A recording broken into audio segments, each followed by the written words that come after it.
Hi, this is Brad Linder with Liliputing, and these are 3 remote controls which are made to work with something like the ProBox 2, which is an Android device made to work with a TV. So the idea is that you can use something like the ProBox 2 to run Android apps on the big screen, but since Android's designed for touchscreen interfaces on smartphones and tablets, it's the sort of thing where a wireless remote needs to have certain functionality in order to be really useful. So there's the remote that came with the ProBox 2, and the same basic bare bones remote comes with a number of devices that I've seen. This is something called the Remote Plus, which sells for about $30 on its own, or you can buy it bundled with the ProBox 2 from W2Comp. And they sent me this one for review purposes. It has air mouse functionality, some gamepad buttons, and some other nifty tools. And this is the MK704, which comes from a company called Magic, and it has a QWERTY keyboard, air mouse functionality, dedicated keys for pretty much anything that you can imagine. And so let's take a quick look at the basic functionality of these different devices and what you might want to use them for. So the bare bones remote is a device that runs on AAA batteries, has an infrared port here, and needs to point generally in the vicinity of the device you're using. Now I can point it this way because it's sensitive enough that it works just fine, and doesn't need a USB dongle or anything else to work as long as you've got a device with an infrared port. So you can see we've got arrow buttons here. We can navigate the user interface, click OK to select, and there's a home button, a back button, menu button, and a mouse button, which we'll get to in a moment. Power, volume, some basic multimedia functions for skipping tracks and so forth, and dedicated keys for media, music, web, app, and so forth. So let's take a quick look here at how you can use it to navigate things like XBMC Media Player.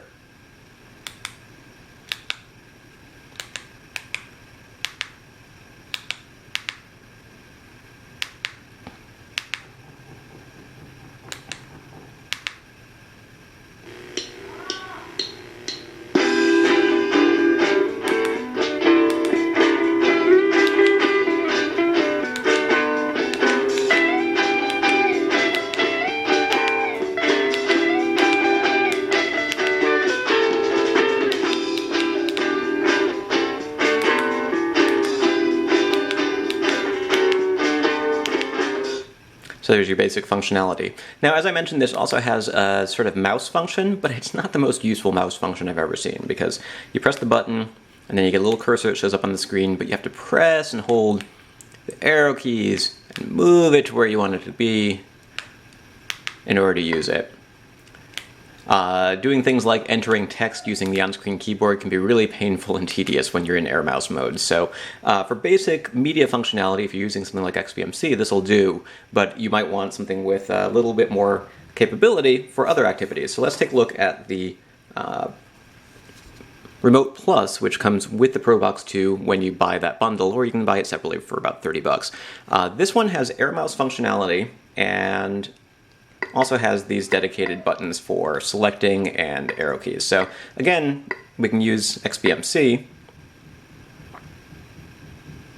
and navigate it using these buttons. And there's a back button,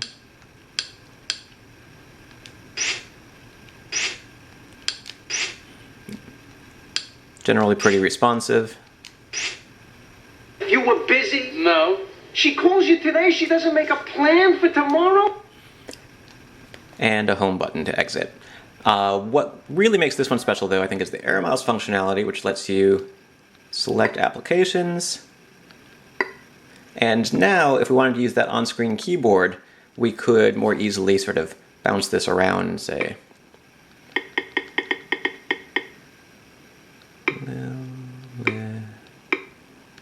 now you can see it's going to be a little tedious if we had to enter an entire URL or type out emails or do other things that way, but it makes it easier to navigate. Instead of just using the arrow keys, we now have that air mouse function.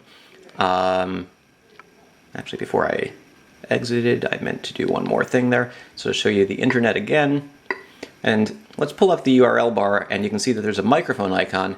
There's also a microphone on here, so let's tap that and see what happens. Netbooks. Oops, didn't catch it. Try again. Tablets. So now we can search using voice commands. You can also use it for Skype or other things. You can see that you have to do a sort of two-step process of hitting the on-screen button and then hitting the remote control button, but it does work. So now let's go back home and show you one more thing that you can use this for. Just exit the mouse mode, use these buttons, and fire up a game. So it looks a little bit like a classic Nintendo-style controller with a D-pad here and buttons on the side. Some games like Wind Up Night, which we're looking at here, work perfectly with these buttons, but I found that other games like Riptide or Asphalt expect you to have, they automatically recognize that we have a button or a gamepad with buttons, but they expect you to have buttons that aren't on here, like shoulder buttons. And so if you don't need a break, that's not a problem. But what you're really looking for are games with more simple button layouts. So Wind Up Night plays like a great arcade game when you're using this remote control. But some other games you might need something a little bit more advanced. So that's a quick look at the Remote Plus, which offers air mouse functionality, menu, button, home button, microphone button, volume buttons, and gamepad buttons. AAA, $30, has infrared and works with a USB dongle so that it works sort of wireless. Next up, we've got the MK704, which has a built-in battery that you recharge via micro USB port, an on and off switch here so that you can save battery power. It might die on me because I was just charging it, but we'll see how long we can make this go. And on the back it looks like this is a spot for a battery, but it's actually not. That's where the USB dongle hangs out. So I've got two plugged in here, one for the Remote Plus and one for the MK704. You can see that I've got this cursor moving around on the screen. Again, it has air mouse functionality. You can turn that on and off by hitting the mouse button in the center, and then there's left and right click buttons. There's also direction pads over here and some dedicated keys like a back button, which is also the escape key. You can see that we've even got Windows buttons. There's the function key, and you can hit function plus F4 for home, function plus F10 for mute, and basic things like that. This one would work well with a Windows home theater PC or other devices, and it has that QWERTY keyboard for typing. So let's go ahead and take a quick look on internet usage.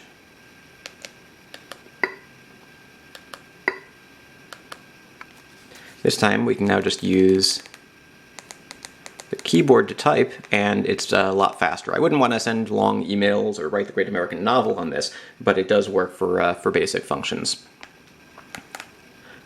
Gaming is going to be a little bit tougher because you've got that air mouse function, but no dedicated gaming keys. I suppose you might be able to use some games that let you use a keyboard, but overall it's really not intended for that. You can use the arrow buttons. Let's turn off that air mouse. You can use the arrow buttons or the air mouse function for media playback.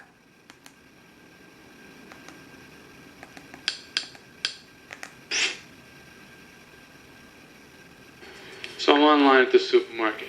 And there's also dedicated keys here for things like skip track, and as I mentioned, volume controls and mute and so forth. There's even a Control-Alt-Delete shortcut on here. So it's one of the most versatile but somewhat confusing keyboard layouts that I've tried because there are just so many different options to play with. So you can use it for applications that might be difficult to use without a keyboard or without a mouse. It's going to be easiest to use most of these devices, or most of these apps that are designed for touchscreens when you have a touchscreen, but this is a keyboard that offers a lot of functionality as if you're using a regular full-size QWERTY keyboard and mouse. This guy sells for about $20 or $30. It's been out a little bit longer than some of the other remotes that I looked at here, or longer than the Remote Plus, which is part of the reason why it has so many functions, but it's a relatively inexpensive option. In general, I don't find that any of these make for a stellar experience when you want to use a device like the ProBox 2 specifically for media playback. You might be better off using something like a Chromecast, which lets you use your phone as a remote control, or something like a Roku, which has a user interface really designed for use with remote.